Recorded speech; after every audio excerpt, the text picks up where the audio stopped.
Beleza, senhores. Vejam bem.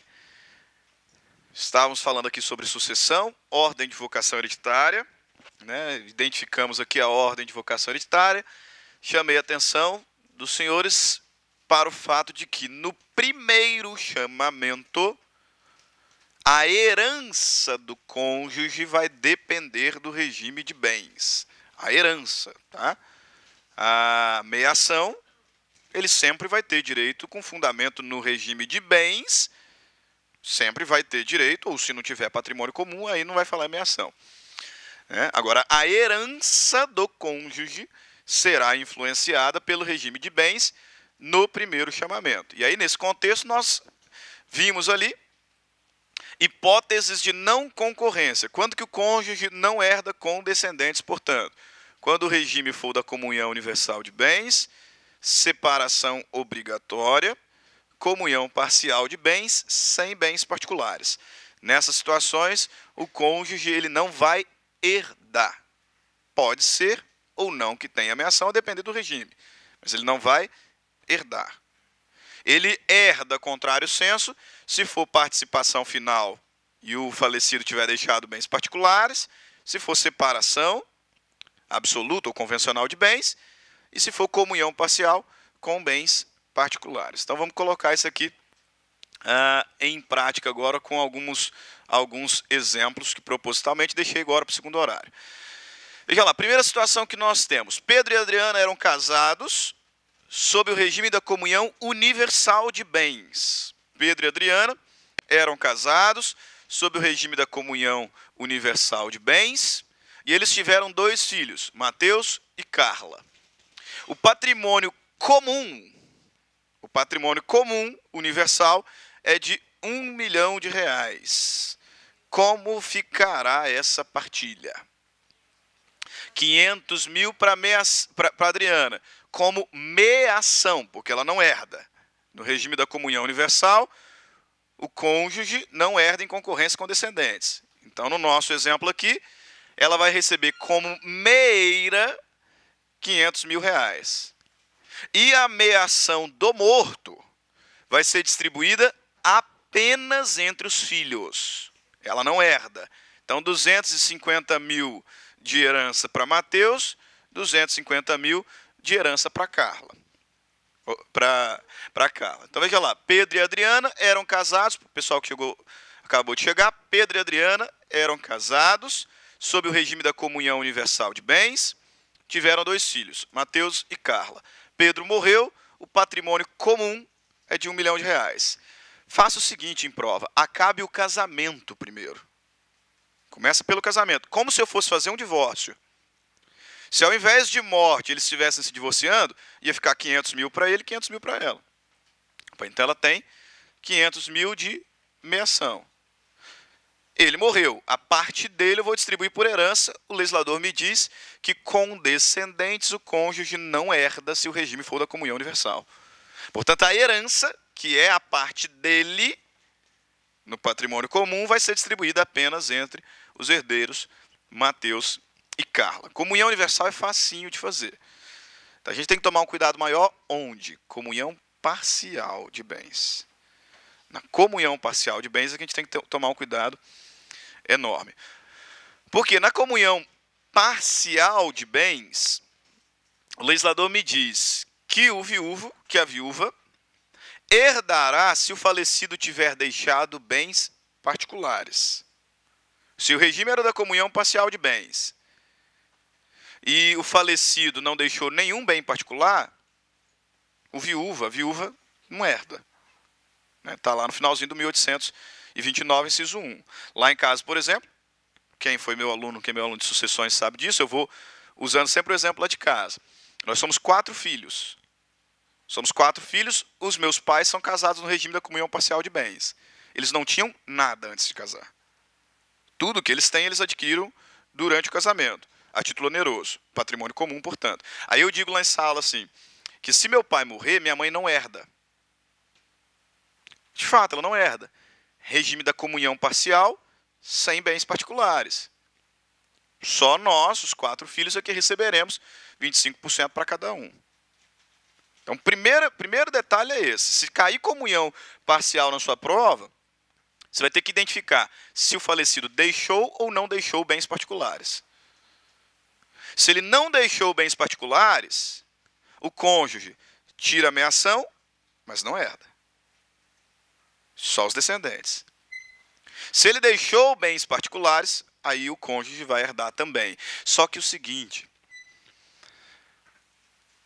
em concorrência com descendentes, o cônjuge só herda no particular. É isso que você precisa entender. Independente do regime de bens, a regra da concorrência entre cônjuge e descendente é que a concorrência acontecerá exclusivamente nos bens particulares. Cônjuge em concorrência com descendentes não herda no comum. No comum ele meia. E a meação do falecido vai só para os descendentes. Essa concorrência acontecerá no particular e tão só no particular. Por isso que não é fácil fazer comunhão parcial. Porque aí eu me deparo com essa situação aqui. Pedro e Adriana eram casados. Na comunhão parcial de bens.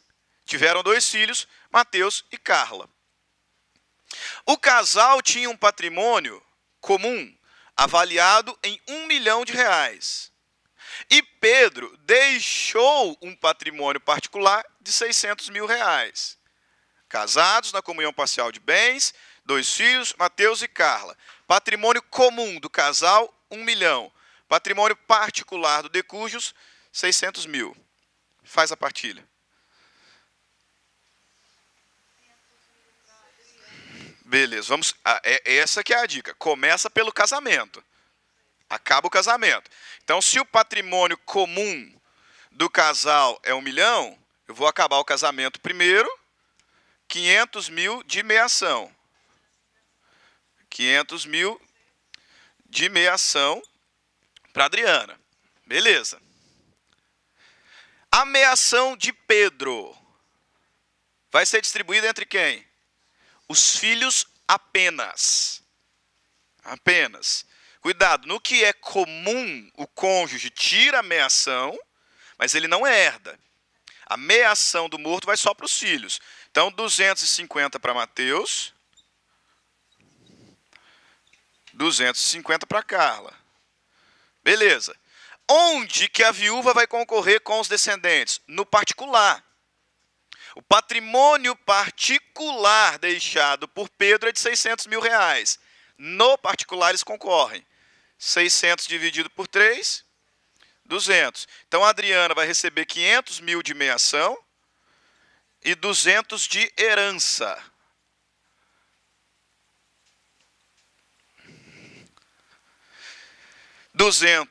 Mais 200 para Mateus, mais 200 para Carla. E aí, cuidado com isso aqui, como herança, tá? Filho não meia, pelo amor de Deus. Filho herda. Porque tem alguns que colocam lá em prova o seguinte: Mateus vai receber 250 de meação, 200 de herança. Ele é filho. Ele é filho. Ele vai receber 450 mil de herança, Carla 450 mil de herança. Né? Conforme está aí no seu material já prontinho. Só para a gente fazer o cálculo junto. Ok? Acaba o casamento primeiro. Meação do morto só para os filhos. A concorrência acontece no particular, se tiver particular. Beleza? Eles eram casados no regime da separação convencional de bens. Pedro e Adriana, casados no regime da separação convencional de bens, tiveram 2 filhos, Mateus e Carla. Pedro morreu, deixou um patrimônio particular avaliado em 1.200.000. Faça a partilha. 1.200.000 de patrimônio particular, porque o regime era da separação convencional. Né? Aí tem alguns que falam assim, 600 mil de meação para ela. Para, cara. Patrimônio particular, regime da separação convencional de bens. No regime da separação convencional de bens, não tem patrimônio comum, então não tem meação. Mas o cônjuge herda. Na separação convencional, ele herda. 1.200.000 dividido igualmente por 3, vai dar 400.000 para cada um a título de herança. Herança. Ela não meia, mas ela herda em igualdade com os filhos nesse exemplo. Se o regime fosse da separação obrigatória de bens, diz ali o caso que Pedro e Adriana eram casados no regime da separação obrigatória de bens, tinham 2 filhos, Mateus e Carla.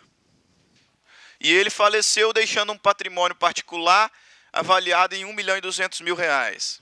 Partilha. 600 para Mateus, 600 para Carla. Adriana não meia e nem herda. Não meia porque não tem patrimônio comum. Não herda porque quem é casado na separação obrigatória não herda em concorrência com descendentes. Então ela vai ficar sem nada. Não tem meação porque não tem patrimônio comum. Não tem herança porque o código proíbe. Então vai ser distribuído apenas entre os filhos. 600.000 para um, 600.000 para o outro. Ah, exatamente, separação obrigatória. Maiores de 70 anos, pendência de causa suspensiva e quem depender de decisão judicial para casar. Artigo 1541. 1641. Ok? Beleza. Agora se puxa na memória os que já fizeram sucessões, porque tem alguns que estão estudando agora. Vocês já ouviram falar de quarta parte, né? Beleza. O artigo 1832, ele me traz uma regrinha chamada de reserva do quarto legal, ou direito à quarta parte, como queira. E aí, se cair na sua prova concorrência com descendentes, além de observar o que nós fizemos, regime de bens, você vai ter que ter atenção com o número de descendentes, para facilitar com filhos. E bem, se tem ali um filho, moleza. Porque no patrimônio particular, metade para ele, metade para a esposa. No patrimônio particular. Tem 2 filhos? Tranquilo. No patrimônio particular, que é onde concorrem, 33,3 para um filho, 33,3 para o outro, 33,3 para a viúva. Tem 3 filhos? Também, sem grandes problemas. No patrimônio particular, que é onde concorrem, 25% para um filho, 25% para o outro, 25% para o outro, 25% para a viúva. Tem 4 filhos? Aí, cuidado. 4 para mais. Se tiver 4 ou mais descendentes, aí você tem que tomar um cuidado enorme.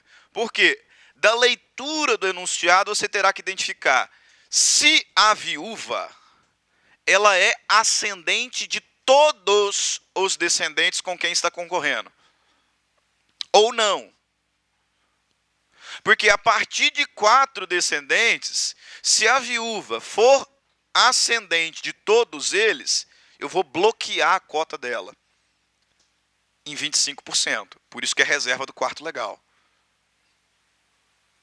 O cônjuge sobrevivente, concorrendo com descendentes que todos eles são descendentes dele, cônjuge, vai receber pelo menos 25%.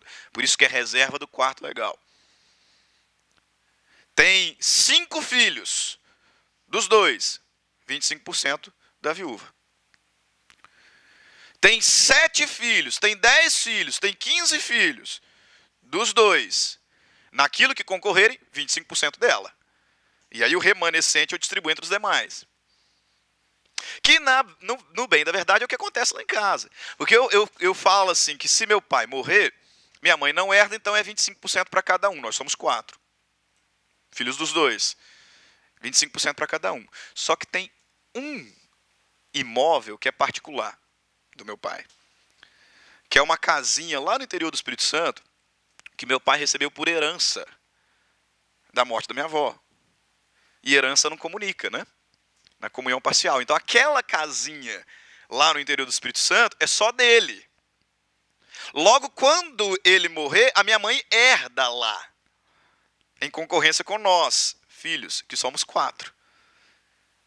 Então, 25% da casa é dela. E os outros 75% nós vamos dividir entre os 4 filhos. eu vou bloquear a cota. Né? Tem um caso que eu me lembro de criança, eu não sei o que aconteceu no judiciário, mas eu me lembro porque foi um escândalo. Eu morava no interior do Espírito Santo e lá na nossa igreja tinha um casalzinho bem velhinho, que era a Dona Esther e o marido, esqueci o nome dele agora. Mas era interessante o caso porque eles tinham 11 filhos, os dois. E aí quando ele morreu, descobriram um outro fora do casamento, né? Aí você imagina, aí hoje eu imagino, né, a felicidade da Dona Esther na hora da sucessão. Porque imagina que ele tenha deixado bens particulares, 11 filhos do casamento. Como ela tem a reserva do quarto legal, 25% dela. Pronto. Só que tem um de fora, né? Quando aparece pode ser um filho que não seja dos dois, pode ser um descendente, a reserva do quarto legal cai. Então, no caso concreto ali, como tinha 12 no total, mas ela 13. De 25%, a cota dela cai para 1/13. 1/13, porque aí ela não tem mais reserva. Né? Olha o texto da lei, artigo 1832. Em concorrência com os descendentes, artigo 1829, inciso 1, caberá ao cônjuge quinhão igual ao dos que sucederem por cabeça. Então vai partilhar igualmente. É um descendente e a esposa, 50-50. 2 e a viúva, 33,33 para cada um, por cabeça. Não podendo a sua cota ser inferior à quarta parte da herança, se for ascendente dos herdeiros com que concorrer. Então, se ela for ascendente de todos os herdeiros com quem concorre, não vai receber menos do que 25. Tá, cuidado, porque eu não estou dizendo que a cota dela é 25, não. Ela não pode receber menos do que 25. Insisto, se é um descendente e a viúva, é 50 e 50. 2 descendentes e a viúva, 33 para cada um. 3 descendentes e a viúva, 25 para cada um. Mais de 3, aí é que eu vou bloquear a cota dela. Se for ascendente de todos os herdeiros com quem concorre, não pode receber menos do que 25%. Colocar isso aqui nos nossos exemplos, então. Veja lá. Ó. Comunhão parcial de bens. Pedro e Adriana eram casados. E eles tiveram 4 filhos. Maria, Joana, Leonardo e José Pedro. Casados no regime da comunhão parcial, Pedro morreu, patrimônio comum do casal, R$800 mil. Patrimônio particular do decújos, R$800 mil. Faça essa partilha.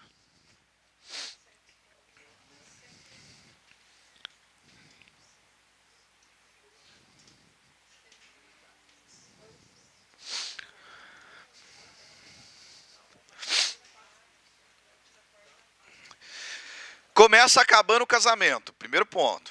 Começa sempre encerrando o casamento. Se o patrimônio comum é de R$800 mil, a Adriana vai ficar com 400, a título de meação.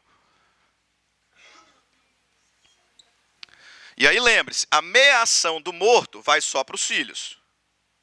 Então a meação dele era 400, 100 para cada filho.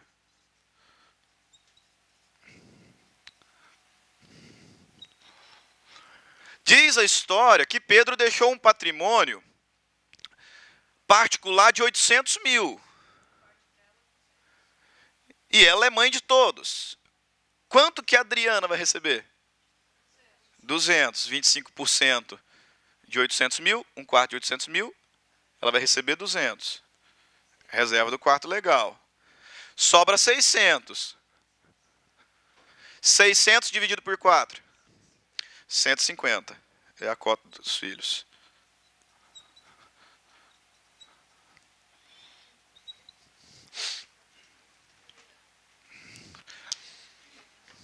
Ok? Então, nesse nosso exemplo, resposta está aí já no seu material. Adriana vai receber 400 mil de meação, 200 mil de herança. Maria, Joana, Leonardo e José Pedro, 250 mil de herança. 100 da partilha da meação do pai, 150 da concorrência com a mãe.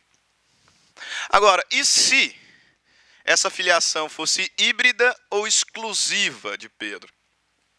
Ou seja, se Adriana não é ascendente de todos eles. Aí como é que ficaria? Exatamente. Então vai ficar 400 mil para ela de meação, né? A meação do decujus vai só para os filhos. E no patrimônio particular, que é 800 mil, eu vou dividir por 5. Então, eu vou partilhar por cabeça. Ela perde o direito da quarta parte. Então, ela vai ficar com 400 de meação, 160 de herança. E os filhos, 260 mil cada um de herança. Perfeito? Aí eu vou considerar por cabeça. Ok. Artigo 1829, inciso 2. Não havendo descendentes, o cônjuge herdará em concorrência com os ascendentes. Beleza. E aí, primeiro ponto que você precisa entender. Na concorrência com ascendentes, o regime de bens não influencia mais na herança. Na herança. Eu preciso ainda assim acabar o casamento e retirar o que é meação do viúvo, da viúva, porque isso já é dele. E todo o resto é herança. Todo o resto é herança. E o viúvo vai entrar em partes iguais com os ascendentes. Perfeito? Então eu já não faço mais distinção entre patrimônio particular, patrimônio público, quando que herda, quando que não herda. Com ascendentes, o cônjuge sempre herda. Artigo 1836, na falta de descendentes, são chamados à sucessão os ascendentes em concorrência com o cônjuge sobrevivente. Então, no nosso caso ali, primeiro, se o autor morrer sem deixar cônjuge, deixou pai e mãe. Metade para o pai, metade para a mãe. Se ele morreu sem deixar cônjuge, a mãe já era falecida, o pai está vivo. 100% para o pai. Porque eu não tenho representação subindo. Então vai ficar tudo para o pai. Agora, os que já estudaram sucessões, vocês ouviram falar, vocês se lembram da chamada sucessão por linhas? Que a gente tem que tomar cuidado quando? Quando tem avós. Se no seu caso ele faleceu sem deixar ascendente, os pais já estavam mortos, ele deixou avós, aí você vai ter que tomar um certo cuidado. Por quê? Avô não necessariamente recebe igual. A sucessão na linha ascendente, ela se dá por linhas. Metade vai para a linha paterna, metade vai para a linha materna. Então, se os pais estão mortos e os 4 avós estão vivos, tranquilo. 25% para cada um. Igual ao nosso exemplo. O sujeito morreu, não tinha pai, não tinha mãe. Cônjuge também não. Os 4 avós estão vivos. 25 para um avô, 25 para o outro, 25 para o outro, 25 para o outro. Tranquilo. Agora, se tiver 3 avós, pode gravar isso. Se tiver 3 avós, um vai receber mais. O que estiver sozinho na sua linha. O sujeito morreu, no nosso exemplo, não deixou pai, não deixou mãe. Tem um avô paterno, um avô materno, uma avó materna. O avô paterno recebe 50%. Os avós maternos recebem 25% cada. Por quê? Porque a sucessão dos ascendentes é por linha. Metade vai para a linha paterna, metade vai para a linha materna. Se tiver multiparentalidade, vai ser espetacular, né? Vai ser espetacular. Mas eu vou manter a tese. 33,3 vai para os avós de um pai, 33 para os avós do outro. Manter a mesma ideia, né? Tem uma aluna minha lá da Univag, que é a monografia dela, eu que estou orientando. É sobre os efeitos sucessórios da multiparentalidade no segundo chamamento. Ela está cuidando só dos ascendentes. que é a dúvida. Porque o STJ já disse que os descendentes vão herdar igualzinho. Você tem 3 pais, então você vai ter 3 heranças. Bom, o que o STJ ainda não falou é como que vai funcionar a ascendência. Né? E a tese dela é só na ascendência. Colocar isso aqui em prática, então. Pedro era casado com Adriana, não deixou descendentes, deixou pai e mãe, João e Maria. Eles eram casados no regime da comunhão universal de bens. Aí olha o cuidado que você tem que tomar. Primeiro acaba o casamento. O patrimônio do casal era de 1.200.000. Comunhão universal de bens. Morreu, 600.000 é dela, de meação. E ela herda na outra metade, em concorrência com ascendentes. Porque o regime de bens só influencia no primeiro chamamento. No primeiro chamamento. Então ela vai tirar 600.000 de meação e nos 600 remanescentes, 200 para o pai, 200 para a mãe e 200 para a viúva. Como herança. Perceberam a diferença? Se fosse com descendentes, ela ia tirar a meação e não ia herdar. Ia ficar 300 para um filho e 300 para o outro. Como ela está concorrendo com ascendentes e o regime de bens não influencia mais, então ela meia e herda. Tira a meação, 600.000, e herda em concorrência com os ascendentes no remanescente. O regime era o da comunhão parcial de bens, professor. Patrimônio comum de 1 milhão de reais, patrimônio particular de 700.000. Acaba o casamento primeiro. Patrimônio comum 1 milhão de reais, então 500 é dela, de meação. Soma a meação dele, que é 500.000, com o particular, que é 700. 1.200.000. E agora eu partilho igualmente. 400 para cada um. Então ela vai tirar 500.000 de meação, metade do comum, e 400.000 de herança, que é o remanescente dividido por 3. Metade dele, meação dele, mais o particular. Dividido por 3. 400.000 de herança para cada qual. Separação convencional. Molezinha, não tem meação. Morreu deixando um patrimônio particular de 1.200.000. Os pais estão vivos. 400 para cada um. Bom. Separação obrigatória. Separação obrigatória de bens. Mesma coisa. Porque o regime de bens só influencia no primeiro chamamento. É o que eu falei. Se o Renan casou com uma velhinha de 70 e poucos anos de idade, interessado em dar o golpe do baú, se ela não tem descendentes, ele está fazendo certinho. Fazendo certinho. Porque mesmo sendo separação obrigatória, com ascendentes ele concorre. Então casaram no regime da separação obrigatória. Ele no auge dos seus 35 anos de idade, e ela 75 anos de idade. Ela morreu deixando um patrimônio de 1.200.000. Pai e mãe vivos. 1.200.000 dividido por 3. 400, 400, 400. Mesmo sendo separação obrigatória. Não vai ter meação. Não tem patrimônio comum? Não vai ter meação. Beleza. Se não tem nem descendente e nem ascendente, cônjuge herda sozinho. Herda sozinho. E aí alguns costumam perguntar, professor, mas se ele vai herdar sozinho, eu preciso diferenciar a meação de herança? Porque, não tem descendente, não tem ascendente. Então vai ficar tudo para o cônjuge.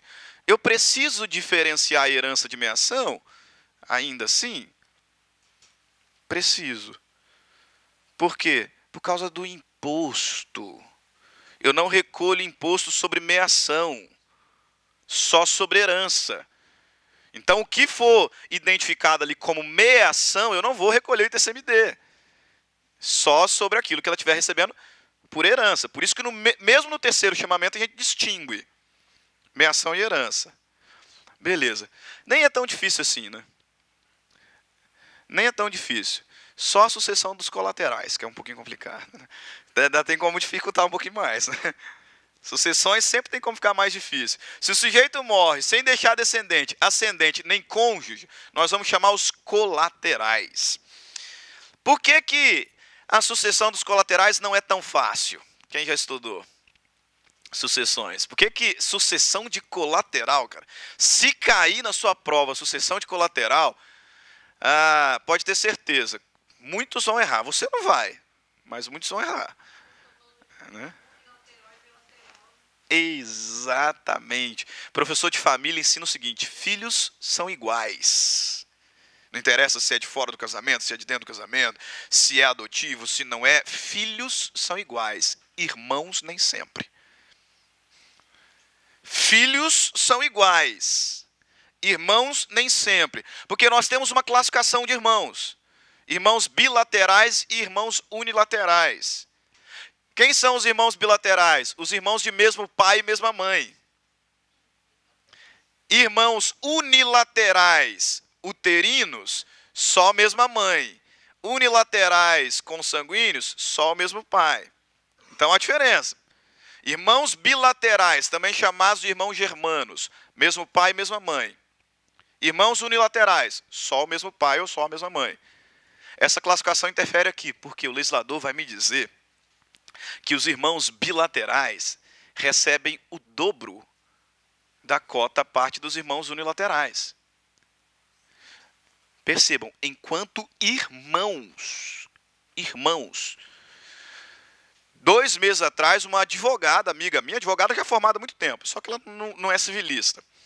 Né? Aí ela me ligou porque chegou um cliente lá no escritório dela, porque o pai morreu.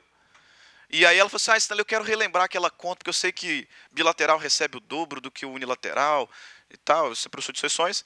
Explica aí como é que funciona. Eu falei, não vou dar o nome, né? Quase que eu falo o nome. Eu falei assim: todos vão herdar igual. Eu falei, não, mas eu aprendi. Eu falei assim: doutora, eles estão herdando como filhos. O pai morreu. Não interessa se tem 2 filhos de fora do casamento, 3 dentro do casamento. Eles estão herdando do pai. Aí vão herdar igualzinho. E essa conta ela é feita na sucessão entre os irmãos. Se eu morrer sem deixar descendente, sem deixar ascendente, nem cônjuge e nem companheiro, vou chamar os meus irmãos. Meus irmãos bilaterais vão receber o dobro dos meus irmãos unilaterais. Só que o pessoal do direito não é muito bom de conta, né? Por isso que aqui eles costumam escorregar. Eu falo lá em sala de aula o seguinte: o sujeito morreu, deixou um irmão bilateral e um irmão unilateral. Quanto cada um recebe? Aí eles falam assim: um recebe 75, o outro recebe 25. Em que país que 75 é o dobro de 25? O legislador está me falando que o irmão bilateral vai receber o dobro do unilateral. Morri, deixei um irmão bilateral, um unilateral. 75 para um, 25 para o outro, professor. Onde que 75 é o dobro de 25? Não, então beleza, foi falho, ato falho. 50 para um, 25 para o outro. E os outros 25, eu faço o que com eles? Que sobraram?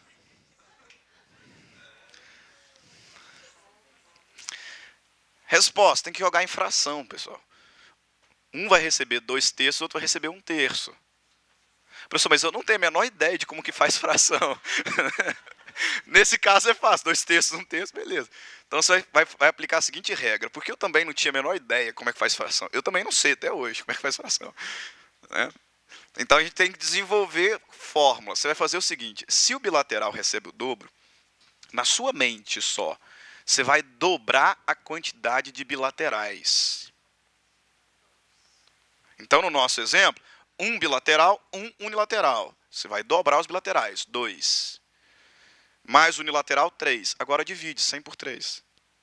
Dá 33,3%. Essa é a cota do unilateral. Vai dobrar 66,6. Então, 66,6 do bilateral, 33,3 do unilateral. 66,6 é o dobro de 33,3. E se você somar, dá 100%. Né? Agora fechou. Né? Agora fechou. Então você vai fazer isso. Você vai dobrar a quantidade de bilaterais na sua mente, soma com os unilaterais e divide. Você vai encontrar a cota dos unilaterais. Os bilaterais vão receber o dobro. Vou colocar isso aqui em alguns exemplos para vocês verem. Veja lá, ó. O sujeito faleceu e deixou 2 irmãos bilaterais. Só, vamos começar pelo fácil. Faleceu, deixou uma herança de 1.200.000, 2 irmãos bilaterais. Moleza, 600 para cada um. Tranquilo, bilaterais recebem iguais.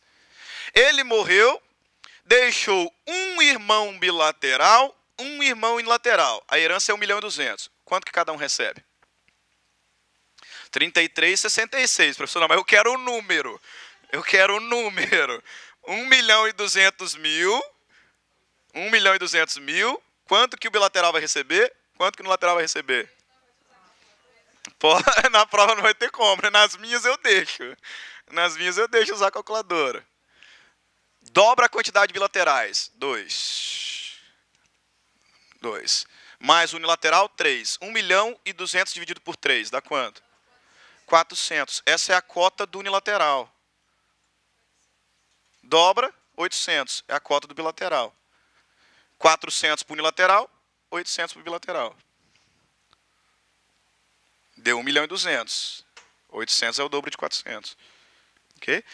Vamos melhorar um pouquinho a situação. Pedro faleceu e, na verdade, ele deixou 2 irmãos bilaterais e um unilateral.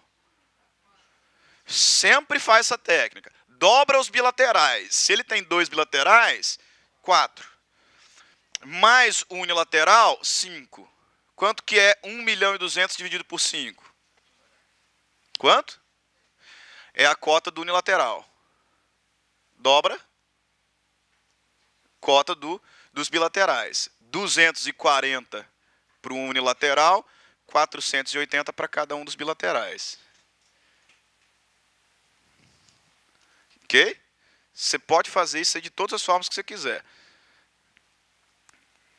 Dobra a quantidade de bilaterais, divide, você vai achar a cota do que está sozinho. Só que aí você só vai dobrar os bilaterais. Né? Podia inverter aí, ó. Aí você faz a conta para mim. Né? O sujeito deixou 2 unilaterais e um bilateral. Dobro, isso fica até mais fácil. Dobro os bilaterais, 2, mais os 2 unilaterais, 4. 1.200.000 dividido por 4, 300, né? É a cota dos unilaterais. 300, 300. Cota do bilateral, 600. Perfeito? Vai dar sempre certo. Antônio deseja lavrar um testamento e deixar toda a sua herança para uma instituição de caridade, que cuida de animais abandonados. O único parente de Antônio é o seu irmão João, com quem almoça todos os domingos. Antônio não possui outros parentes, nem cônjuge ou companheiro. Antônio procura você na condição de advogado e indaga se a vontade dele é tutelada pela lei. Diante da indagação de Antônio, assinale a alternativa correta. O único parente de Antônio é seu irmão João, com quem almoça todos os domingos. E ele quer deixar tudo para uma instituição de caridade. Ele pode? Pode, porque os irmãos são herdeiros facultativos. Não tem problema. Né? Então, Antônio pode deixar toda a herança para a instituição de caridade, uma vez que seu irmão não é seu herdeiro necessário. Então, ele não está protegido pela legítima. Eu não estou obrigado a deixar nada para irmão. Esther, viúva, tinha 2 filhas muito ricas, Marina e Carina. Como as filhas não necessitam de seus bens, Esther deseja beneficiar sua irmã, Ruth, por ocasião de sua morte, destinando-lhe toda a sua herança, bens que vieram de seus pais, também pais de Ruth. Esther o procura como advogado ou advogada, indagando se é possível deixar todos os seus bens para sua irmã. Deseja fazê-lo por testamento público, devidamente lavrado em cartório de notas, porque as suas filhas estão de acordo com o seu desejo. Assinale a opção correta, a opção que indica a orientação correta a ser transmitida para Esther. Em virtude de ter descendentes, Esther não pode dispor de seus bens por testamento. Alternativa A. Alternativa B. Esther só pode dispor de 1/3 do seu patrimônio em favor de Ruth, cabendo o restante da herança às suas duas filhas, Marina e Carina, dividindo-se igualmente. C. Esther pode dispor de todo o seu patrimônio em favor de Ruth, já que as filhas estão de acordo. D. Esther pode dispor de 50% em favor de Ruth, cabendo os outros 50% necessariamente às suas filhas, Marina e Carina, na proporção de 25 para cada uma. Alternativa correta. Ah, professor, mas elas estão de acordo. Por que as filhas estão de acordo e eu não posso deixar tudo? Pacta corvina. É nulo de pleno direito às disposições sobre herança de pessoa viva. Elas não têm como renunciar antecipadamente, mesmo que elas estejam de acordo. Enquanto a mãe estiver viva, elas não podem renunciar à cota. Então, obrigatoriamente, 50% é delas, 50% pode testar para a tia. E aí, quando a mãe morrer, se elas quiserem, aí elas fazem a cessão de crédito em benefício da tia. Né? Ou se não tiver ninguém mais próximo, faz a renúncia, que aí vai chegar para ela. Mas não tem como fazer antecipadamente. Márcia era viúva e tinha 3 filhos, Hugo, Aurora e Fiona. A Aurora, divorciada, vivia sozinha e tinha 2 filhos, Rui e Júlia. Aí quando começa a aparecer neto, começa a ficar difícil, né? Márcia era viúva, tinha 3 filhos, Hugo, Aurora e Fiona. A Aurora, divorciada, vivia sozinha e tinha 2 filhos, Rui e Júlia. Márcia faleceu e a Aurora renunciou à herança da mãe. Sobre a divisão da herança de Márcia, assinale a alternativa correta. Essa aqui merece ir para o quadro. Essa merece ir para o quadro por quê? Porque tem renúncia. Vamos colocar aqui. E quem fez a minha prova de ontem, né, Renan? Vou deixar o Renan responder aqui. Porque fez minha prova de ontem, eu coloquei uma questão de renúncia. Né? Aí o Renan... Márcia...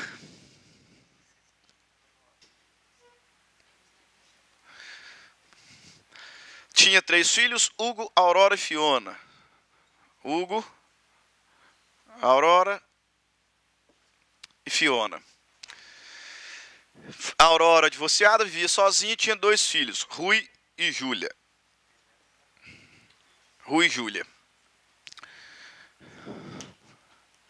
Márcia faleceu. A Aurora renunciou à herança da mãe.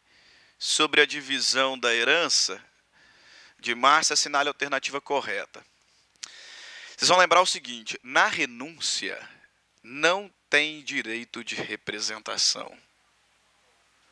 Os filhos do renunciante não herdam por representação. Então, no momento em que a Aurora renuncia, a cota dela não será passada aos filhos, mas aos irmãos. Vai ficar 50% para um, 50% para o outro. Não, ela não morreu, não. Não, a Márcia que morreu, foi a mãe que morreu. É a Márcia que morreu. Né? 3 filhos, a Aurora renunciou. A cota dela vai para os irmãos. Porque não tem representação na renúncia. Aí o que você precisa fazer é o seguinte, tem 4 fenômenos importantes no direito das sucessões, que é o fenômeno da pré-morte, fenômeno da indignidade, da deserdação e da renúncia. Pré-morte, indignidade e deserdação tem representação.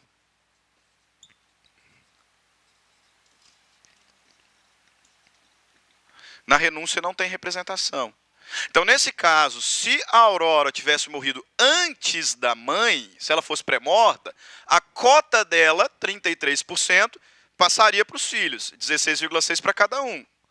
Se ela tivesse sido deserdada, à luz do artigo 1962, porque ela agredia fisicamente a mãe, a cota dela passaria para os filhos, 16,6%, 16,6%. Se ela tivesse matado a mãe, e por conta disso declarada indigna, a cota dela passaria para os filhos.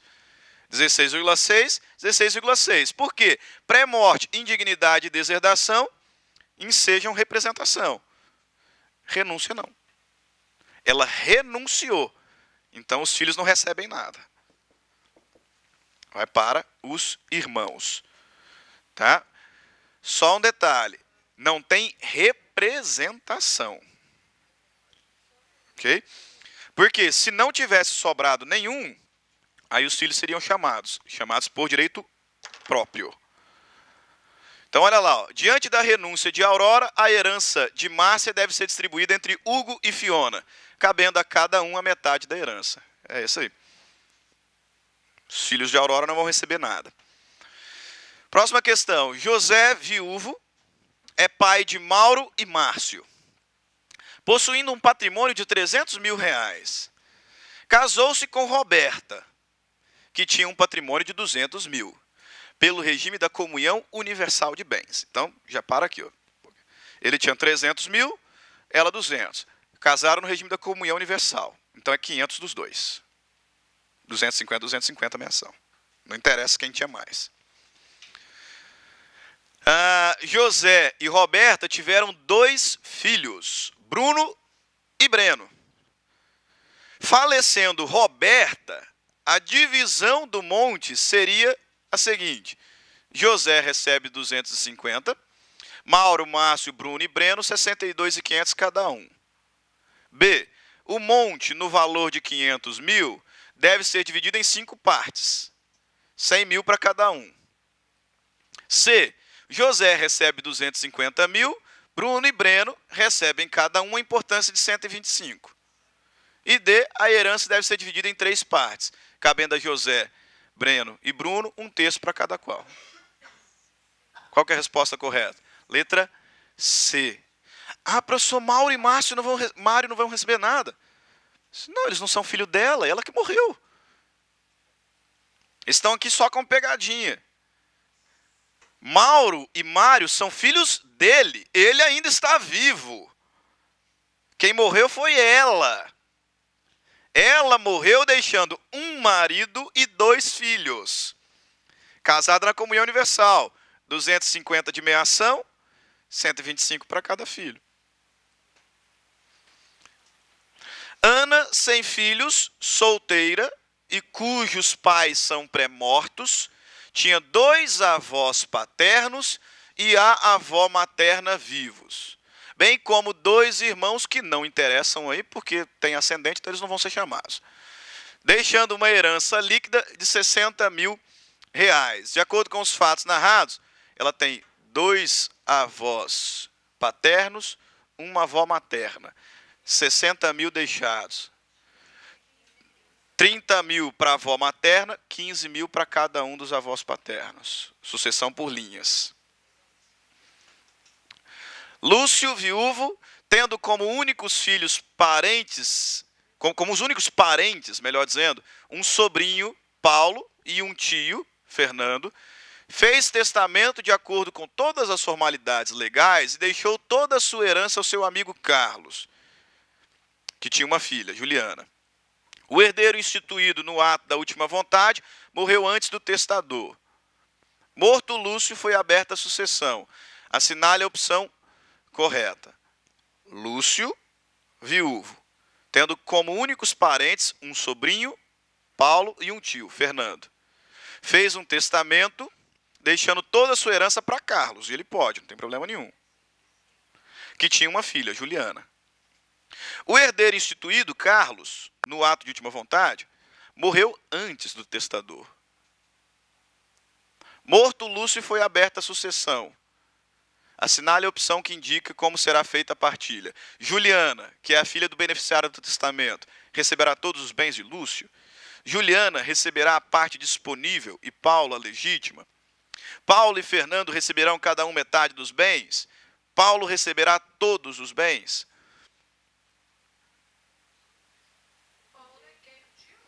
Paulo é o sobrinho. O tio é o Fernando. Quem? Não, o sobrinho tem preferência. No terceiro grau, se tem sobrinho, o tio não herda. Vai ficar tudo para Paulo. Professor, mas Por quê? Porque o testamento caducou. O beneficiário do testamento tem que sobreviver ao testador. Se eu deixar metade do que eu tenho para o Renan, por testamento, e ele morrer antes de mim, o testamento caduca. Aí vai ser distribuído entre os meus herdeiros. Se ele morrer depois de mim, aí sim, ele recebeu a herança, vai passar para os parentes dele. Como aqui o amigo morreu antes, então vou para a herança legítima. Sobrinho do decúbito fica com tudo. Clara e Sérgio são casados pelo regime da comunhão parcial de bens. Durante o casamento, o casal adquiriu onerosamente um apartamento. E Sérgio herdou um sítio de seu pai. Clara e Sérgio são casados na comunhão parcial de bens. Durante o casamento, adquiriram onerosamente um apartamento. E Sérgio herdou um sítio do seu pai. Sérgio morre, deixando, além de Clara, Joaquim, filho do casal. Sobre os direitos de Carla, segundo os fatos narrados, ela tem meia ação do apartamento, né? Foi adquirido durante o casamento dos dois, meia ação, e ela herda no particular, em concorrência com o filho. Então ela é meeira no apartamento e herdeira do sítio em concorrência com Joaquim. Lúcia, sem ascendentes e descendentes, faleceu solteira e não deixou o testamento. O pai de Lúcia tinha 2 irmãos, então tios dela, né? Que tiveram um casal, cada qual 2 filhos, sendo, portanto, primos dela. Quando do falecimento de Lúcia, seus tios já haviam morrido. Ela deixou ainda um sobrinho, filho do seu único irmão, que também falecera antes dela. Sobre a sucessão de Lúcia, de acordo com os fatos narrados, assinale a alternativa correta. Na prova, pessoal, vocês têm que isolar os parentes. Vocês vão identificando quem é quem.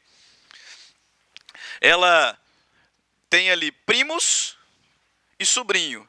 Se tem sobrinho, o primo não herda. Pronto. Mesmo que os tios estivessem vivos.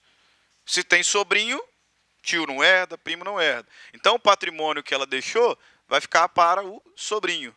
O sobrinho é o único herdeiro chamado à sucessão e herda por direito próprio. Beleza? Vamos lá falar um pouquinho de processo civil. Essa última horinha.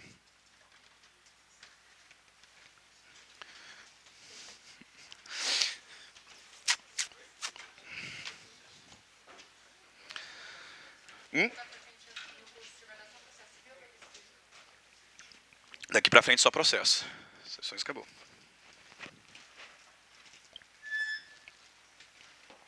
Perfeito? Agora a gente vai falar um pouquinho de parte geral do Código de Processo Civil. E no sábado que vem, primeiro horário, vamos trabalhar procedimento comum e tutelas provisórias. E no segundo horário, recursos. E aí a gente fecha o nosso conteúdo. Perfeito? Então falamos parte geral, pessoas e bens, atos e fatos, obrigações, família e sucessões. Direito material. Agora processo civil, parte geral, procedimento comum e tutelas e teoria geral dos recursos para fechar o nosso conteúdo. Sobre a parte geral, rapidinho aqui, vale lembrar que a relação processual ela é composta por 4 institutos fundamentais. Jurisdição, que é o poder dever do Estado. Ação, que do ponto de vista amplo, lato sensu, é o direito de acessar o judiciário em busca de uma resposta. Exceção, que é o direito de defesa. Exceção é uma expressão que significa defesa, né, no direito. E processo, que é o instrumento da jurisdição. Nesse contexto, temos então a relação chamada triangular do processo. Nós temos 3 sujeitos principais no processo. O juiz, como representante do Estado e que exerce a jurisdição, poder dever do Estado. Autor e réu no processo de conhecimento. Autor exerce como regra a ação, réu exceção. Na reconvenção isso inverte, né?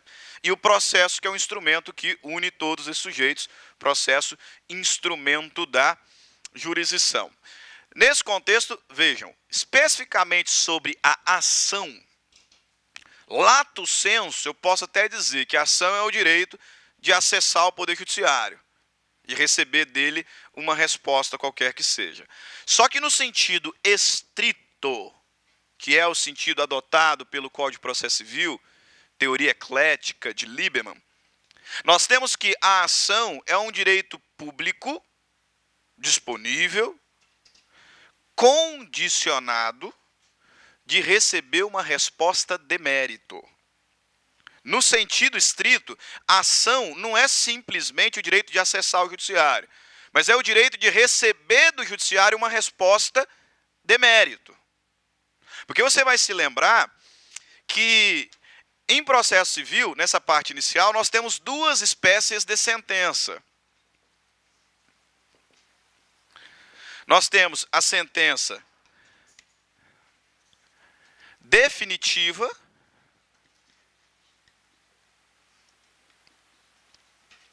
e a sentença terminativa. Qual a diferença entre elas? A sentença definitiva é aquela em que o juiz resolve o mérito. É o que a gente vai dizer, o processo foi extinto com resolução de mérito. Então ele proferiu uma sentença definitiva, uma sentença com mérito, com resolução de mérito. E a sentença terminativa, ela é a sentença sem resolução do mérito. Sem resolução do mérito. Por que eu preciso distinguir sentença definitiva, que é aquela com resolução do mérito, de terminativa, que é aquela sem resolução do mérito? Porque essa uma aqui em cima, ela faz coisa julgada. A sentença definitiva, a sentença com resolução do mérito, ela faz coisa julgada. Coisa julgada material. A sentença terminativa não. Tecnicamente a gente vai dizer que a sentença terminativa só faz coisa julgada formal. Não faz coisa julgada material. Ah, professor, qual que é a consequência disso aqui prática? Normalmente, se o processo ele for extinto sem resolução do mérito, eu posso repropor. Eu posso propor a mesma ação, com as mesmas partes, mesmo pedido e mesma causa de pedir, que não vai dar coisa julgada. Agora, se o juiz proferir uma sentença com resolução do mérito, a única saída que eu tenho é recorrer. Porque se eu não recorrer e a decisão transitar em julgado, eu já não posso mais repropor a ação. Se repropor a ação, ela vai ser extinta. Perfeito? Então, sentença definitiva, sentença com resolução do mérito. Faz coisa julgada material, não posso repropor a ação. Sentença terminativa, sentença sem resolução do mérito. Normalmente eu posso repropor a ação, sem problema nenhum. Ótimo. O Lieberman, ele vai me dizer que a ação, no sentido estrito, é o direito a uma resposta de mérito. De mérito. E para ter uma resposta de mérito, eu preciso preencher alguns requisitos. Por isso ele fala que a ação é um direito condicionado. É onde vai aparecer aquilo que lá no início da faculdade vocês aprenderam, quarto semestre, por aí, como condições da ação. Condições da ação são os requisitos que o juiz precisa atestar para analisar o mérito. Ele vai analisar também pressupostos processuais, enfim. Mas as condições da ação são indispensáveis para que o juiz analise o mérito. Se a pessoa propuser a demanda e o juiz identificar que falta alguma das condições, ele vai dizer que esse autor é carecedor de ação. Carência da ação. E então vai proferir uma sentença terminativa. Eu não vou nem analisar o mérito. Você não tem condições. Sentencio. Terminativamente. Quais são as condições da ação? Quais são os requisitos mínimos para que o juiz analise o mérito? Legitimidade, interesse e só, né? Alguns, não, aí já é elementos, dona Maria. Condições da ação são duas: legitimidade e interesse. Alguns que já estão estudando desde antes do CPC 15, que estão na faculdade desde antes do CPC 15, podem acabar falando assim: professor, a possibilidade jurídica do pedido. No CPC anterior, para aqueles que começaram antes da mudança, nós tínhamos três condições: legitimidade, interesse e possibilidade jurídica do pedido. A partir de agora, possibilidade jurídica do pedido é pegadinha. Se cair na prova é pegadinha. Tá? A possibilidade jurídica do pedido não é mais uma condição da ação. O legislador é bem claro ao dizer que artigo 17 do NCPC, para postular em juízo é necessário ter interesse e legitimidade. Então, as duas condições da ação, atualmente, legitimidade e interesse de agir. E se o juiz constatar que falta uma delas, artigo 485, inciso 6, o juiz não resolverá o mérito. Então, identificando a falta de alguma das condições, sentença terminativa, extinção do feito, sem resolução do mérito. Lembre-se, no novo CPC, apenas duas condições: legitimidade e interesse. Se na sua prova aparecer que possibilidade jurídica do pedido é condição da ação, pegadinha. Pegadinha, fica esperto ali. Ok? Beleza. O que é o interesse de agir? O interesse de agir a gente identifica a partir de um binômio: necessidade e adequação, que vamos somar também com a utilidade. Então, eu vou verificar se há interesse de agir quando?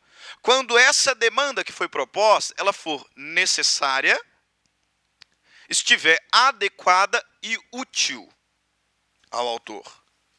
Porque se essa demanda ela não é necessária, então ele não tem interesse de agir. Né? Por exemplo, pessoal que é previdenciarista aí, né, que vai atuar em direito previdenciário, que muito tempo já que eu não estudo, porque eu não atuo na área, provavelmente eu não vou aposentar mesmo, então, para que eu vou querer saber de previdência? Né? Mas lá no direito previdenciário a gente vai dizer o seguinte, que antes de postular em juízo, obrigatoriamente eu tenho que ir administrativamente. Então eu tenho que tentar junto ao INSS administrativamente. Só quando eu receber o não no administrativo é que eu posso propor a ação. Se você propuser a ação direta, então, o que o juiz vai fazer? Extinguir o feito sem resolução do mérito, por falta de interesse. Por quê? Porque a ação não é necessária ainda. Você não tem interesse de agir. Então ele vai extinguir o feito sem resolução do mérito. Vai lá primeiro tomar o não. Aí sim a ação se fará necessária. Vou apreciar. Da mesma forma acontece na justiça desportiva. E em outros cenários, por exemplo, quando eu cobro uma dívida não vencida ainda. A ação não é útil se não está vencida. A ação não é útil. Vou ajuizar uma ação de usucapião antes de ter lapso. Para usucapião antes de ter prazo. Não é útil. Falta interesse de agir. Já a legitimidade em prova você vai ter que tomar um cuidado enorme com ela.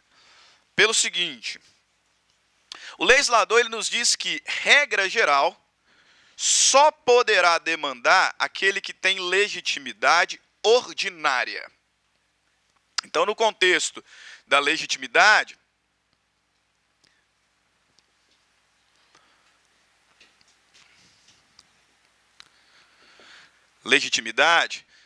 ela é dividida em ordinária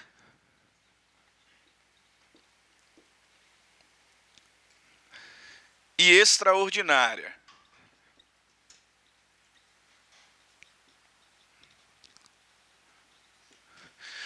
Legitimidade ordinária, o que significa? Só pode demandar a pessoa que estiver em nome próprio por interesse próprio. O legislador vai me dizer no artigo 18 que ninguém poderá pleitear direito alheio em nome próprio, falta de legitimidade. Então, para eu demandar, eu preciso estar em nome próprio,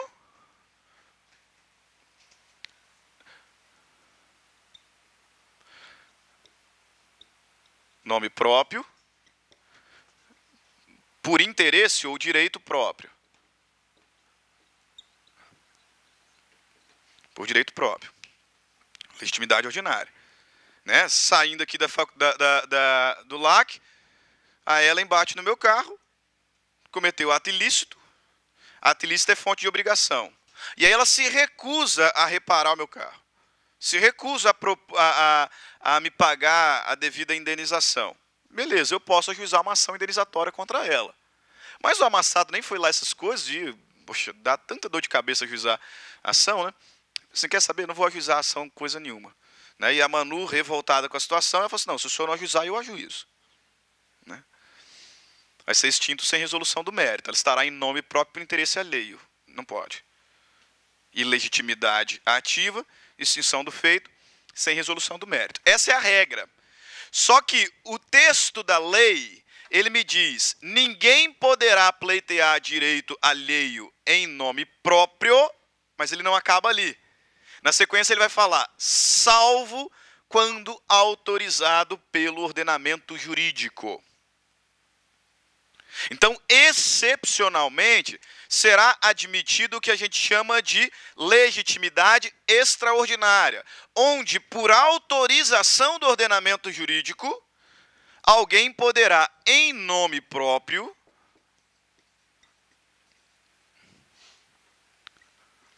pleitear direito alheio.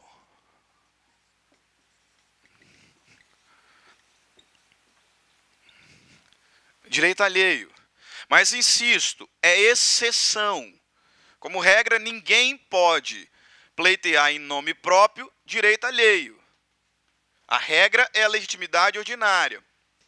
Excepcionalmente, quando o ordenamento jurídico permitir, então ele poderá, em nome próprio, postular direito alheio, que é o que a gente vai chamar de legitimidade extraordinária. Que acontece como quando? Lá no âmbito trabalhista, quando o sindicato propõe a ação em nome próprio, como autor da ação, postulando o interesse daqueles que são da classe trabalhadora, ali, por exemplo, determinado grupo de trabalhadores. Está em nome próprio, postulando o direito alheio, o sindicato ali, por aqueles que fazem parte da categoria. O legislador diz, no âmbito civil, quando o Ministério Público ajuiza uma ação, por exemplo, discutindo poder familiar, destituição de poder familiar, a mãe agride o filho, enfim, e o Ministério Público vai lá e propõe a ação para destituir o poder familiar. Está em nome próprio postulando o interesse do menor. Legitimidade extraordinária. Ou alimentos, ou guarda, enfim. E muito comum, relação de condomínio. Não condomínio edilício. Relação condominial de copropriedade. Eu e meus irmãos temos um imóvel. Nós somos 4. Meu pai morreu, deixou para nós uma casa. Beleza. A casa aqui em Cuiabá. Aí eu descubro que alguém invadiu esse imóvel. E eu vou propor uma ação possessória, que está até uma ação reivindicatória. Eu posso ajuizar sozinho essa ação? Posso. E aí, nesse caso, eu estarei por direito próprio, mas também estarei pelo direito deles.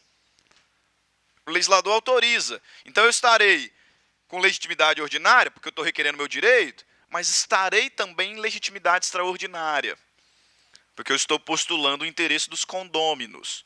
Por isso que alguns doutrinadores vão falar em legitimidade concorrente. Porque eu estou pelo meu direito, mas também pelo direito deles. Por que legitimidade extraordinária se tornou um instituto muito comum em prova de concurso público na mudança do CPC? Não caía tanto, não. Não caía tanto, não. Mas depois que o código mudou, agora tem um monte de concurso público pedindo legitimidade extraordinária. Por quê? Porque ela tem um outro nome agora. Você pode falar legitimidade extraordinária, não tem problema nenhum. Está correto. Só que o legislador vai usar uma outra expressão aqui, que é que tem caído em concurso público e que tem rodado muita gente. Substituição processual.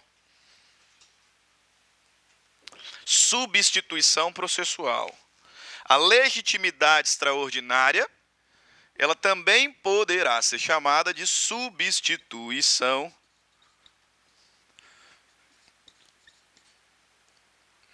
processual. Então, se cair na sua prova substituição processual, lembre, legitimidade extraordinária, nome próprio, direito alheio, porque o legislador me diz. Ah, professor, mas tranquilo, problema nenhum. Ainda não entendi por que tem caído tanto. É porque tem um outro instituto que não tem nada a ver com isso. Nada a ver com isso, porque aqui a gente está na condição da ação. Tem um outro instituto que não tem relação nenhuma com isso, que se chama sucessão processual. E que o que os concursos têm feito na prática, o que os bancos têm feito? Trocado sucessão e substituição. Tem um outro fenômeno no direito processual, que é o fenômeno da sucessão processual.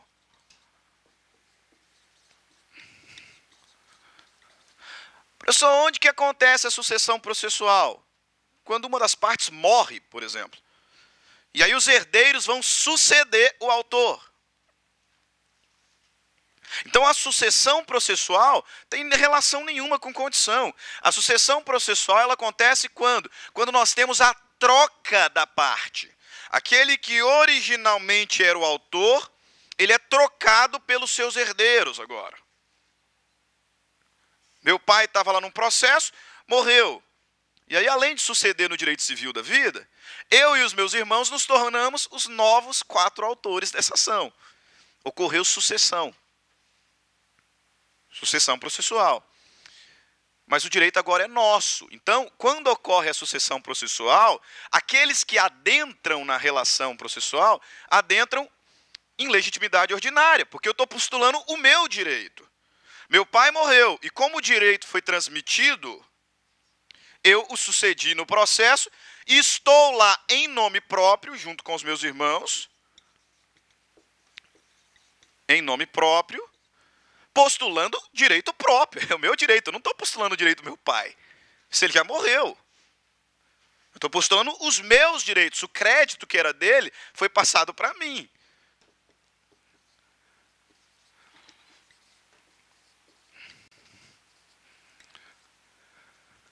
Então, eu entro em direito próprio, nome próprio.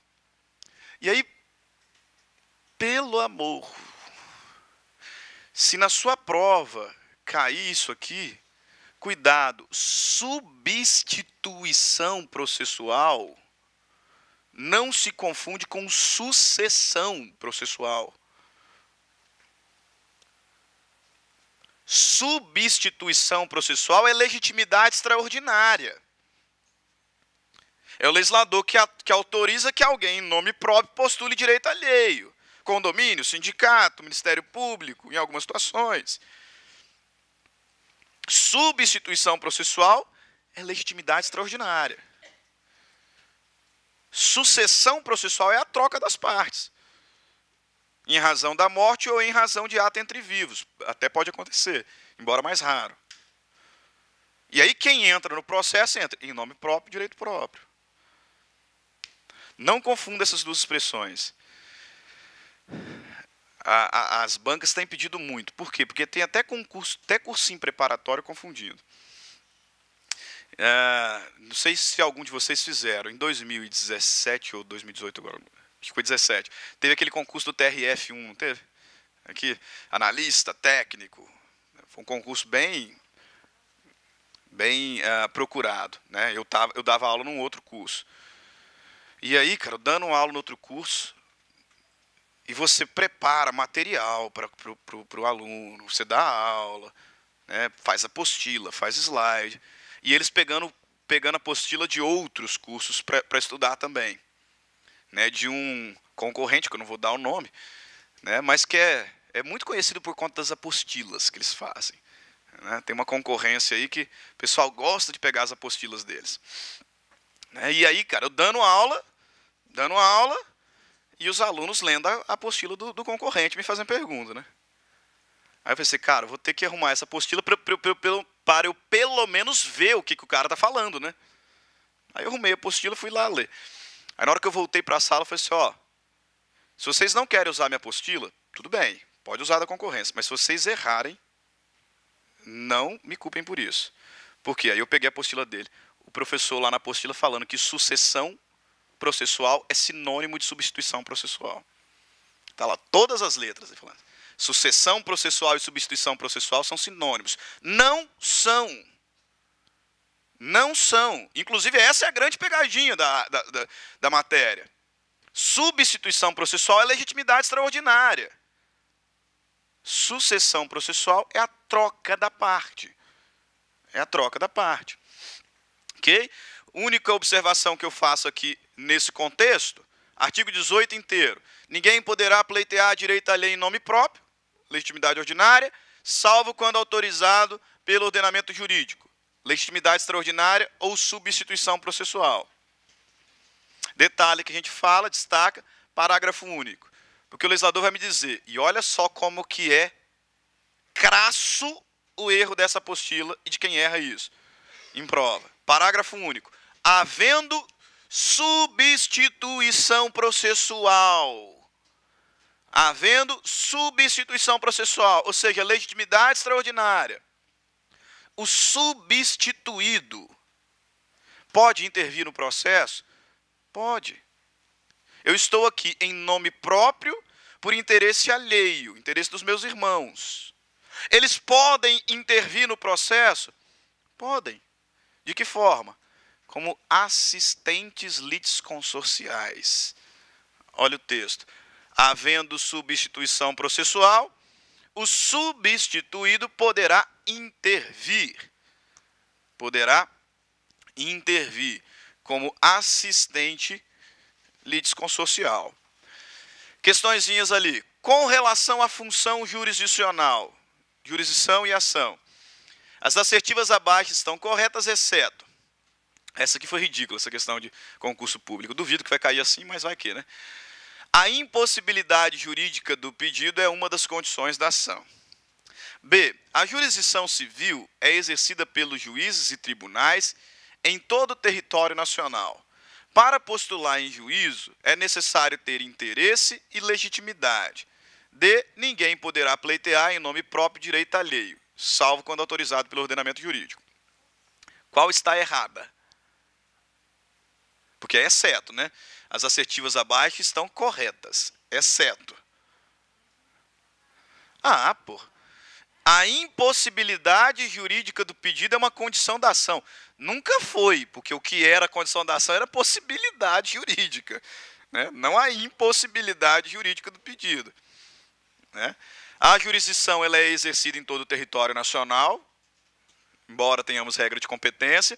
Para postular em juízo eu preciso de interesse e legitimidade, e ninguém pode pleitear em nome próprio direito alheio, legitimidade ordinária, salvo quando autorizado pelo ordenamento jurídico. Então, correto. Próxima, sobre o tratamento que o novo código dá à jurisdição e à ação, assinale a afirmativa incorreta. A jurisdição civil é exercida pelos juízes e pelos tribunais em todo o território nacional, conforme disposição do NCPC. B. O interesse do autor pode limitar-se à declaração da existência, da inexistência, ou do modo de ser de uma relação jurídica, ou da autenticidade ou falsidade do documento. C. Para postular em juízo, é necessário ter interesse, legitimidade e possibilidade jurídica do pedido. Ninguém poderá pleitear direito alheio em nome próprio, salvo quando autorizado pelo ordenamento jurídico. Havendo substituição, o substituído poderá intervir como assistente. Qual que está errado? C. Para postular em juízo, é necessário ter interesse, legitimidade e possibilidade jurídica do pedido. Possibilidade jurídica não é mais uma condição da ação. Se cair, vai cair como pegadinha. Professor, explica aqui essa letra B. O interesse do autor pode limitar-se à declaração da existência, inexistência ou do modo de ser de uma relação jurídica, ou da autenticidade, falsidade do documento. Isso aqui é texto da lei. O que o legislador está dizendo é o seguinte: se você quiser ajuizar uma ação só para declarar a existência, a inexistência de uma relação jurídica, você pode, sem requerer nada.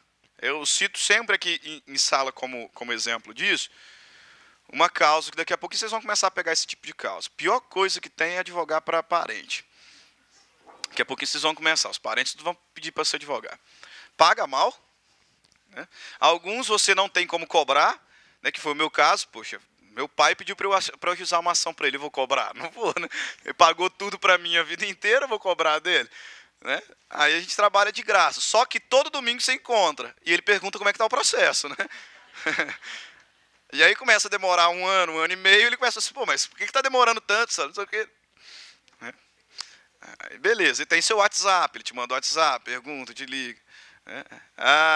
E aí meu pai foi o seguinte, chegou uma conta para ele, da Energisa, absurda, sob a alegação de que ele teria feito gato. Meu pai é sistemático demais da conta com esse tipo de coisa, né? Meu pai ele é pastor presbiteriano,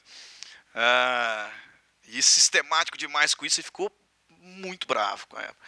Como é que ele me disse que eu fiz gato? Eu lá fiz gato, moro no apartamento, como é que eu vou entrar? A sala de energia fica fechada. Como é que eu vou entrar lá para fazer gato? Não sei o quê. Ajuiza uma ação, aí a gente vai ajuizar uma ação declaratória de inexistência. Declaratória de inexistência do débito. E o nome dele tinha sido lançado no Serasa, né? Aí eu falei assim, pai, a gente vai ajuizar uma ação declaratória de inexistência de débito para declarar que esse débito não existe, uma vez que não foi feito gato. E a gente vai pedir indenização por dano moral. Porque o nome foi lançado no Serasa. Eu não quero indenização. Eu só quero que declara que eu não devo porque eu não fiz gato. Você, tá bom, não tem problema. Mas só tem direito à indenização. Então, eu não quero. Isso não tem problema, fica para mim. Então, a gente vai ganhar, fica para mim. E você, não quero. Ajuizamos. Nosso pedido se limitou à declaração de inexistência. Mesmo que ele tivesse direito à indenização. Mesmo que ele tivesse direito à condenação, a condenar o réu por indenização por dano moral, nosso pedido se limitou à declaração de existência do débito, né? O máximo que eu ganhei foi R$500 de honorário de sucumbência, porque eles recorreram, né? E aí no colégio recursal a gente ganhou também, e eu fiquei com honorários de sucumbência. Dizer o quê? Quanto ao exercício da função jurisdicional pelo Estado juiz, no que se refere à jurisdição e ação, é incorreto afirmar. Para postular em juízo é necessário ter interesse e legitimidade.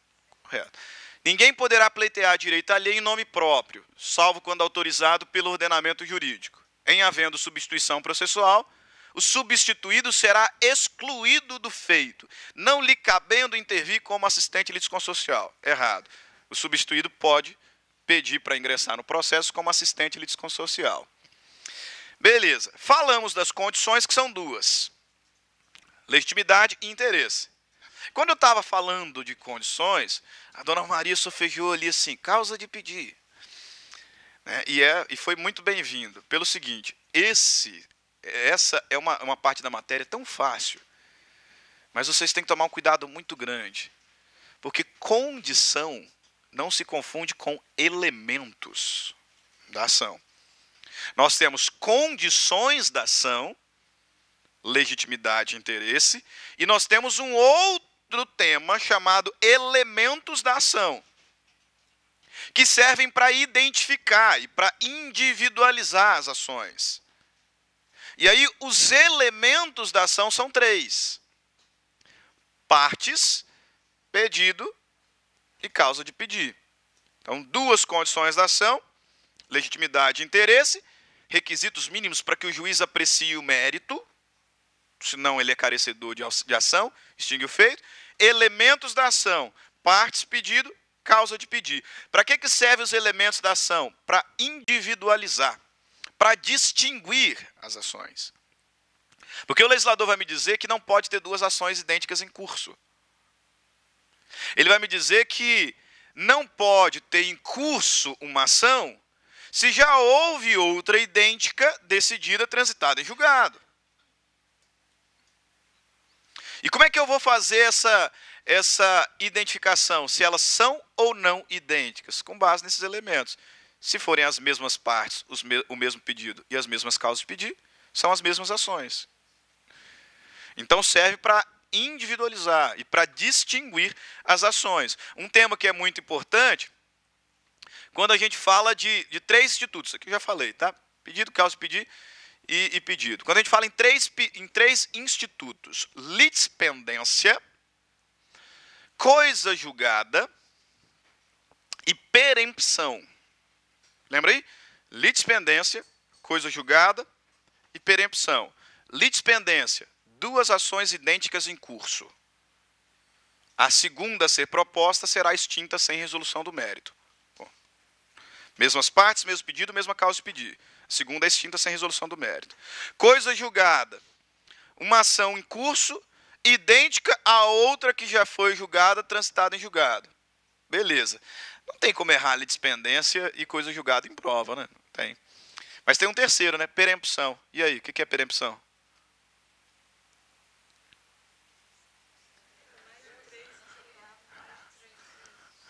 O que é perempção? Perempção é uma sanção que o legislador aplica àquele que, por 3 vezes consecutivas, ajuizou a mesma ação e deu causa à sua extinção sem resolução do mérito por abandono. Ele ajuizou a ação, abandonou. Sentença terminativa. Se o juiz não apreciou o mérito, eu posso repropor, né? Aí ele foi lá e repropôs. Mesma ação. Partes, pedido, causa, pedir. Abandonou. Sentença terminativa de novo. Posso repropor, não tem problema. Faz coisa julgada. Repropôs. Mesma ação. Partes, pedido, causa, pedir. Abandonou. Sentença. Não vai propor uma quarta. Não vai propor uma quarta. Aquele que por 3 vezes ajuizou a mesma ação, dando causa à sua extinção sem resolução do mérito por abandono, não poderá propor novamente esta ação. Se ele fizer isso, vai acontecer perempção. Tá? Perempção, que é o nome do instituto. Tá? Por que eu estou falando perempção? Porque você sabe que tem um bem parecido aqui, né? Que é a preempção. Tem outro instituto bem parecido no direito civil, principalmente, chamado preempção. O que é preempção? É preferência. Preferência. Eu aluguei o meu imóvel para o colega e agora eu quero vender. O legislador vai dizer que ele tem direito de preempção. Ou seja, se ele me der o mesmo valor, o imóvel é dele, ele tem preferência. Preempção. Aqui no processo civil a gente vai falar em perempção, que é esse instituto. Mas o legislador aqui é espetacular, porque ele dá uma aula bem didática. Artigo 337. Incumbe ao réu, antes de discutir o mérito, alegar perempção, litispendência, coisa julgada. Parágrafo 1º. Verifica-se a litispendência ou a coisa julgada, quando se reproduz a ação anteriormente ajuizada. Aí você pergunta, professor, quando que uma ação é idêntica? Parágrafo 2º. Uma ação é idêntica à outra quando possui as mesmas partes, mesma causa de pedir e o mesmo pedido. O legislador vai respondendo. Professor, mas o que é litispendência? Parágrafo 3º. A litispendência quando se repete a ação que está em curso. E coisa julgada? Parágrafo 4º. A coisa julgada quando se repete a ação que já foi decidida por decisão transitada em julgado. Ficou faltando a perempção, professor.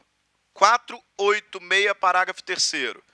Se o autor der causa por 3 vezes a sentença fundada em abandono da causa, não poderá propor nova ação contra réu, com o mesmo objeto, ficando-lhe ressalvado, entretanto, alegar como defesa. Onde ele vai me explicar ali acerca da perempção. Ótimo. Onde mais que vocês usam os elementos? Para litispendência, para coisa julgada, para perempção. No direito civil, onde mais que a gente vai utilizar? No fenômeno da modificação de competência. Conexão e continência. Lembra? Reunião dos processos por conexão. Reunião dos processos por continência. a gente faz com base também nos elementos da ação. O que é conexão? Quando que se dá a conexão? Reunião dos processos quando os elementos são idênticos? Não, porque senão seria litispendência, né? Eu extingui. Né?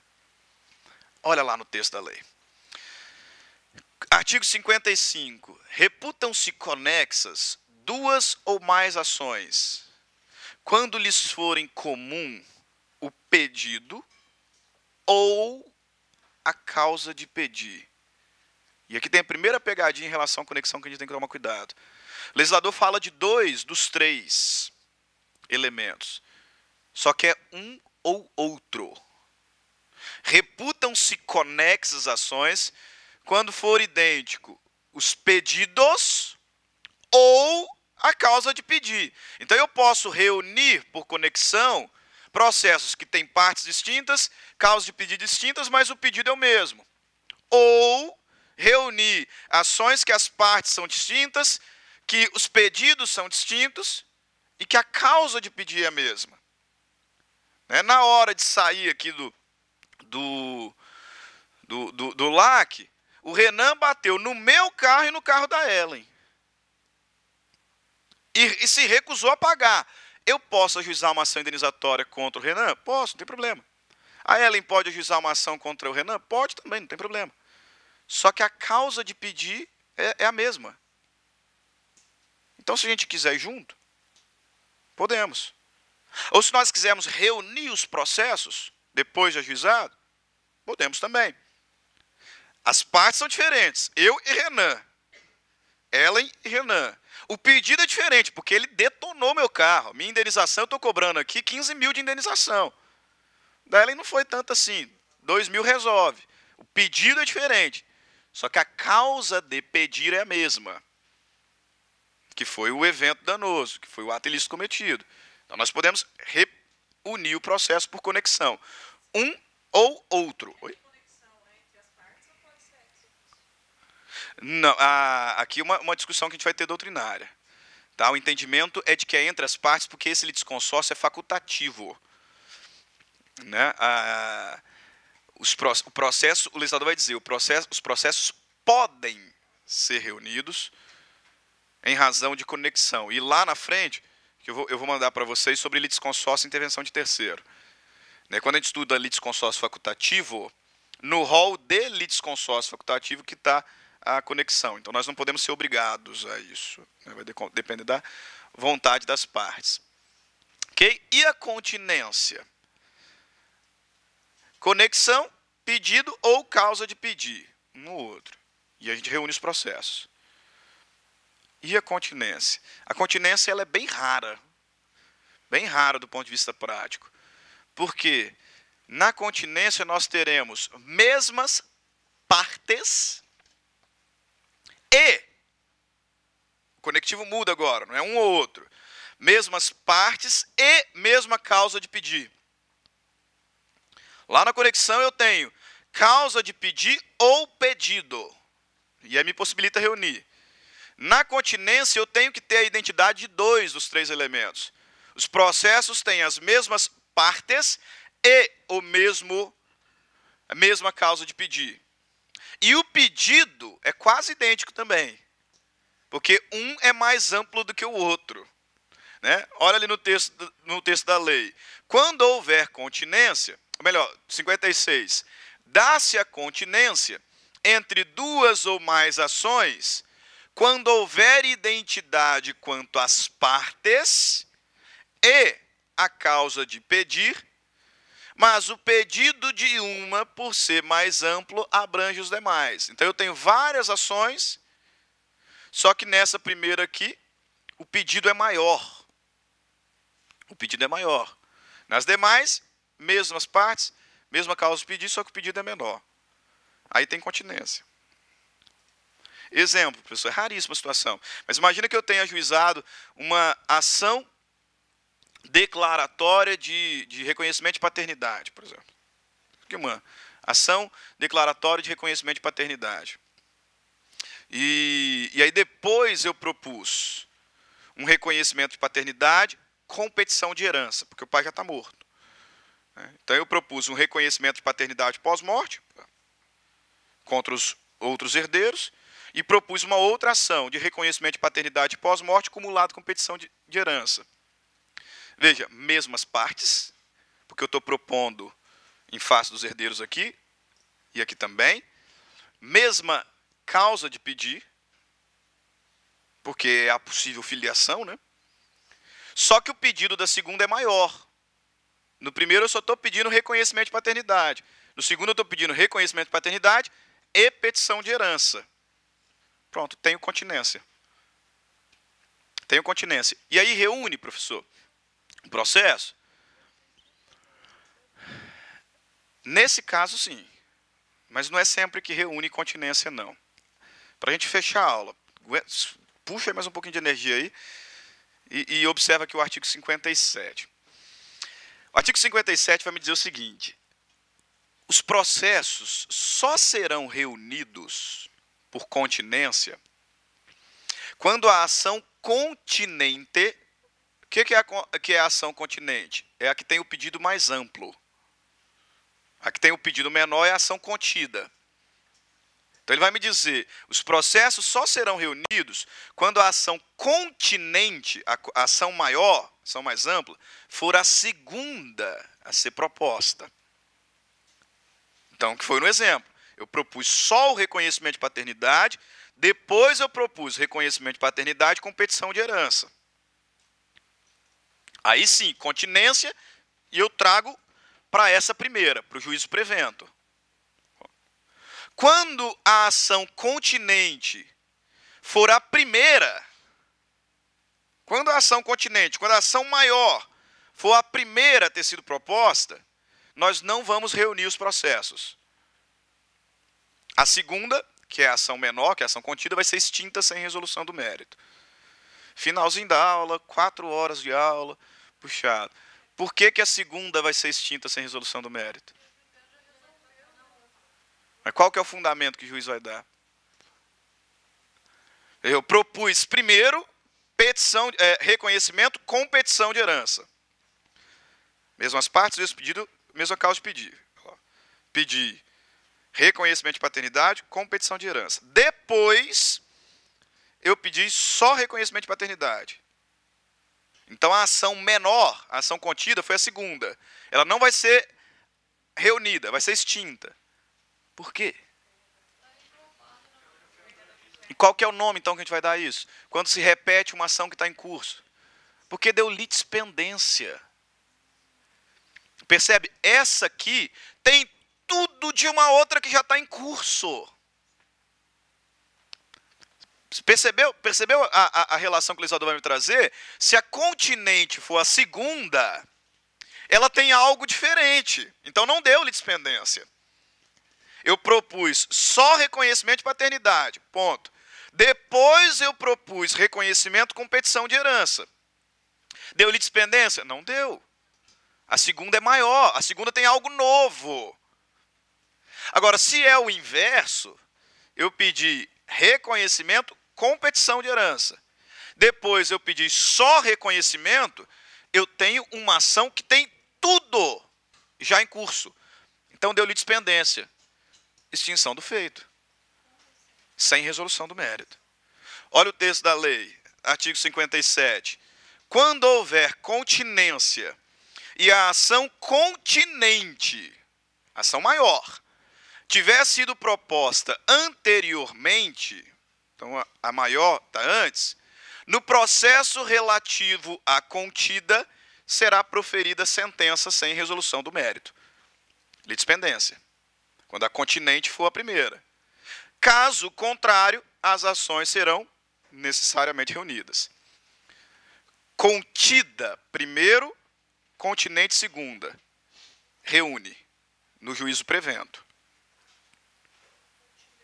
Continente primeiro, contida segundo. Extingue. Sem resolução do mérito a segunda. Litispendência. Ok? Vou parar aqui. Depois, semana que vem a gente segue com o processo civil. Já é quase meio-dia.